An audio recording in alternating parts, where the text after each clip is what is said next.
میں تو اپنی عقیدت کی بنیاد پہ ایک جملہ کہا کرتا ہوں کہ اللہ رب العزت جس ماں کو عصمت کبریٰ کے گوہر کے لیے صدف بنانے والا ہو اس کو کوئی غیر معصوم چھو بھی نہیں سکتا۔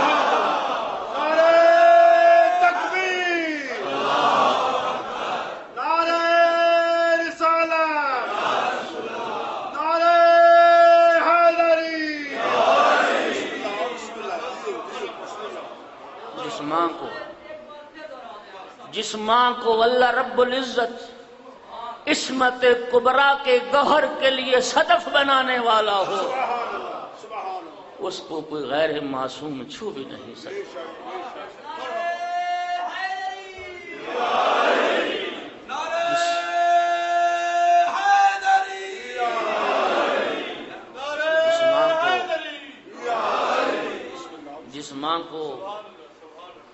جس ماں کو اللہ رب العزت فاطمہ زہرا کی ماں ہونے کا شرف عطا کرنے کا اس کو کوئی چھو بھی نہیں سکتا۔ اور ورقہ ابن نوفل جناب خدیجۃ الکبریٰ کا چچا تھا، یہ آسمانی کتابوں کا عالم تھا، سرکار کی زوجیت سے پہلے، طلوع اسلام سے پہلے یہ باتیں تاریخ میں موجود ہیں۔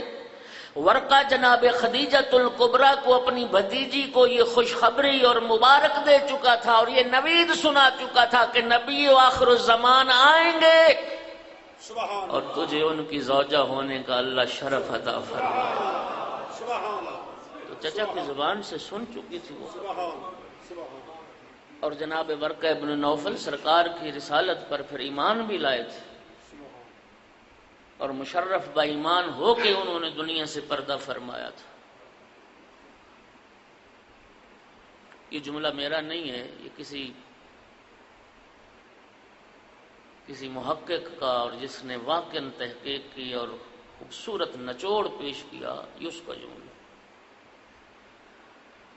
خدا جانتا ہے خدیجۃ الکبریٰ کا صرف قصور یہ ہے کہ وہ ماں ہے فاطمہ زہرا، بس۔ اور حضرت ابو طالب کا قصور یہ ہے کہ وہ علی کا باپ، اور مسلمانوں نے اور مورخین نے کوئی کسر نہیں چھوڑی ان شخصیات کی عظمت کو گھٹانے میں، لیکن جسے اللہ شرف عطا کرے اس کو کوئی گھٹا نہیں سکتا۔ جسے خدا عزت دے وہ عزت کوئی کسی سے چھین نہیں سکتا۔ یہ شرف تھا جناب خدیجۃ الکبریٰ کا کہ ام المومنین کا لقب جس ماتھے کی سب سے پہلے جھومر بنا ہے وہ خدیجۃ الکبریٰ۔ مت بولیں اس بات کو کہ سرزمین مدینہ پر 10 سال تھی سرکار کی زندگی، مدنی زندگی، سنیے کتنی؟ 10 سال۔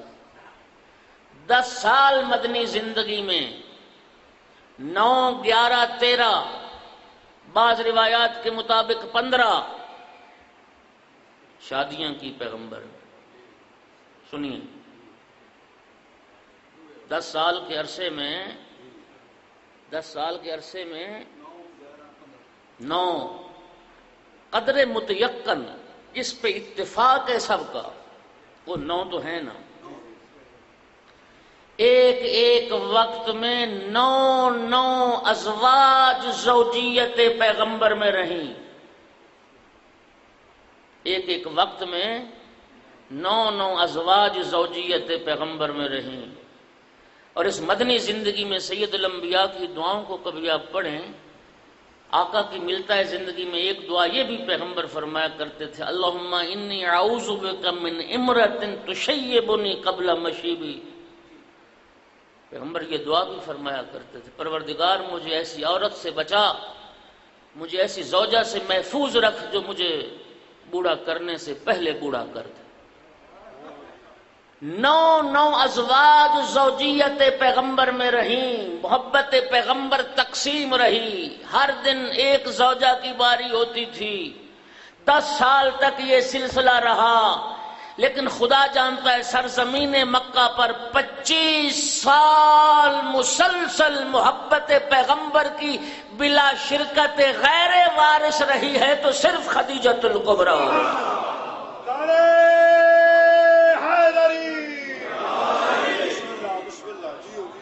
کتنا عرصہ 25 سال 25 سال مسلسل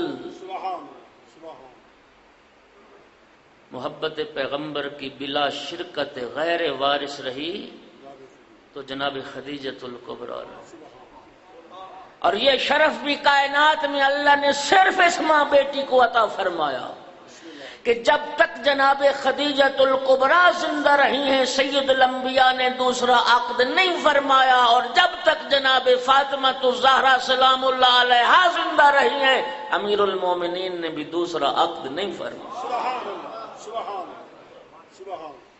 25 سال تک جس بی بی کو 25 سال تک خدمت پیغمبر کا شرف حاصل ہو،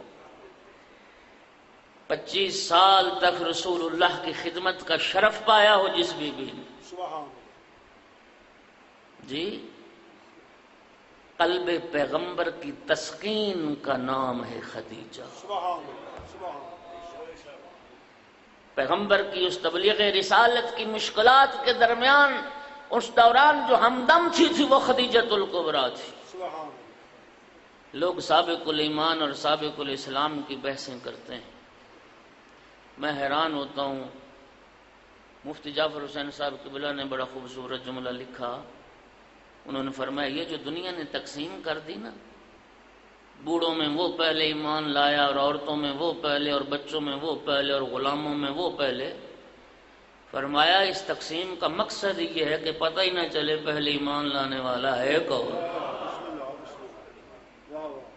شیعہ سنی کا اتفاق ہے، غار حرا میں پہلی وحی پیغمبر گرامی اسلام پہ جب نازل ہوئی تھی نماز ظہر کا وقت تھا۔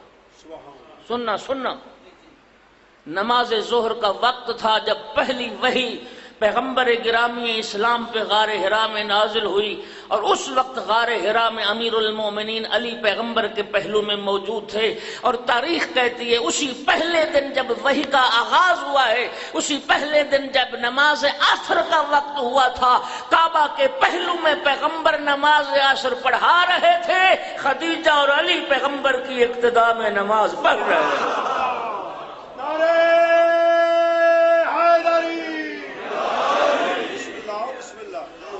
اسی پہلے دن نماز عصر پیغمبر کی اقتداء میں خدیجہ اور علی، جن کے متعلق تاریخ نے لکھا ایک مستور تھی ایک بچہ تھا۔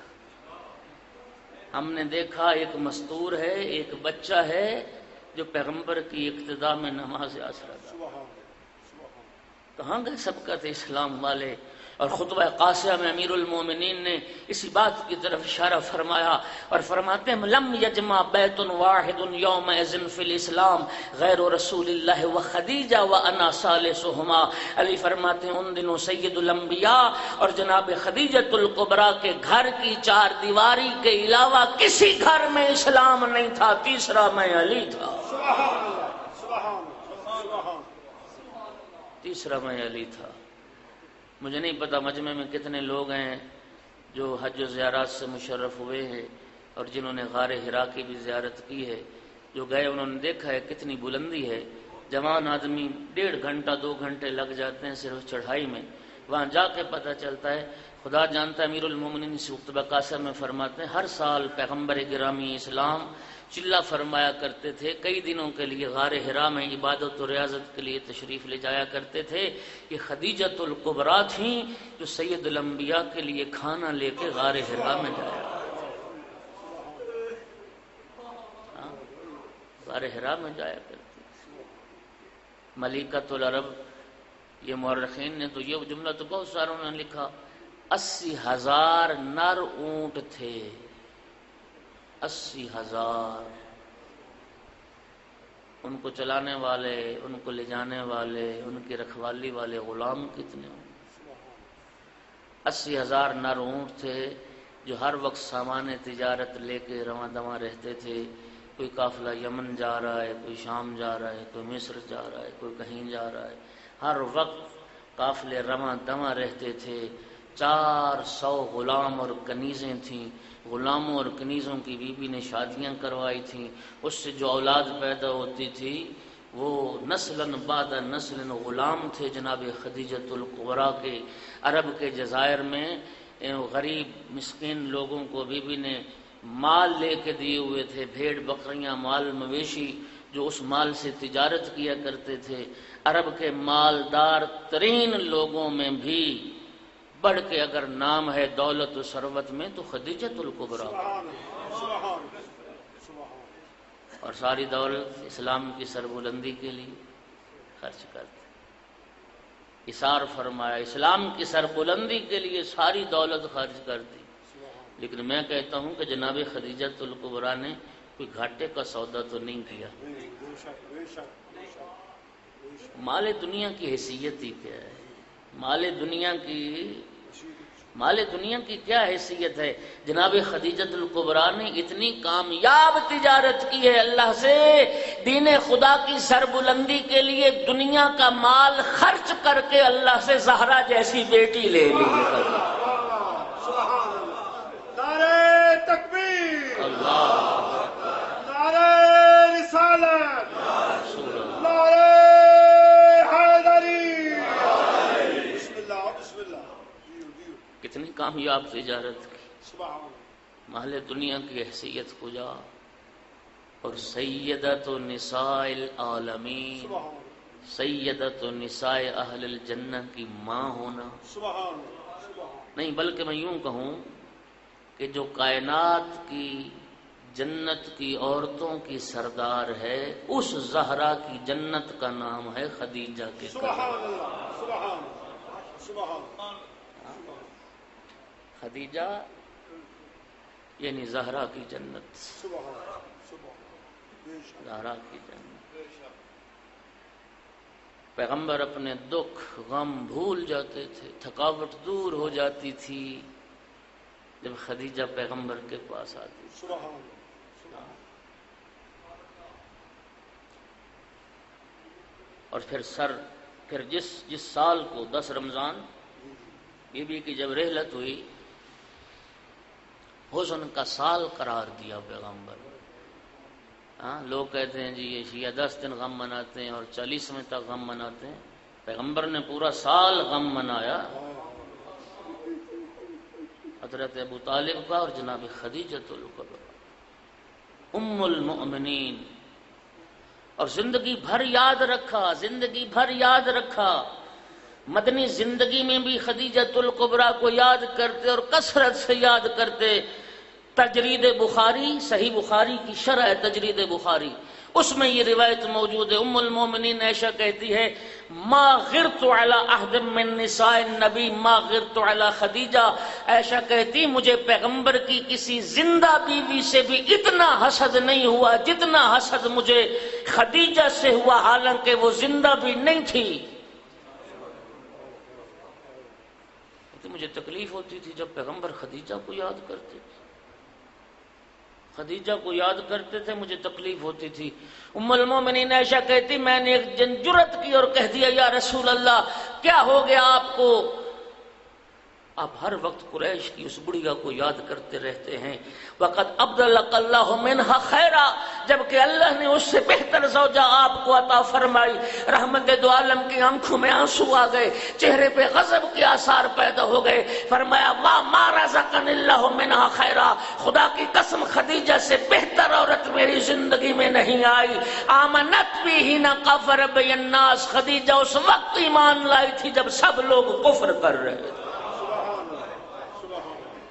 صدقتنی حین کذبنی الناس، خدیجہ نے اس وقت میری رسالت کی تصدیق کی جب لوگ مجھے جھٹلا رہے تھے۔ اشرقتنی فی مالہا حین حرمنی الناس، خدیجہ نے اس وقت ساری دولت میرے قدموں میں ڈھیر کر دی تھی جب لوگ مجھے ایک ایک پیسے سے محروم کر رہے تھے۔ اور فرمایا عائشہ سن، خدا کی قسم خدیجہ سے بہتر عورت میری زندگی میں اس لیے بھی نہیں آئی، اللہ نے قیامت تک کے لیے میری نسل چلائی ہے تو خدیجہ کے وطن سے چل۔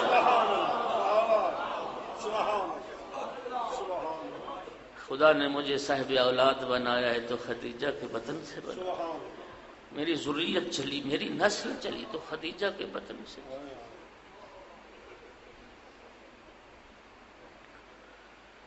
اتنا یاد کرتے تھے رحمت دو عالم، اصحاب سے بھی فرماتے تھے، لوگوں سے فرماتے تھے خدیجہ کا ایثار، خدیجہ کا مال اسلام کی وہ خشت اول ہے، وہ پہلی اینٹ ہے جس پہ اسلام کی ساری عمارت قائم ہے۔ ایسا نہ ہو کہ عمارت نظر آئے، بنیاد نگاہوں سے اوجھل ہو جائے، خدیجہ کے احسانات کو بھلانا نہ۔ سبحان سبحان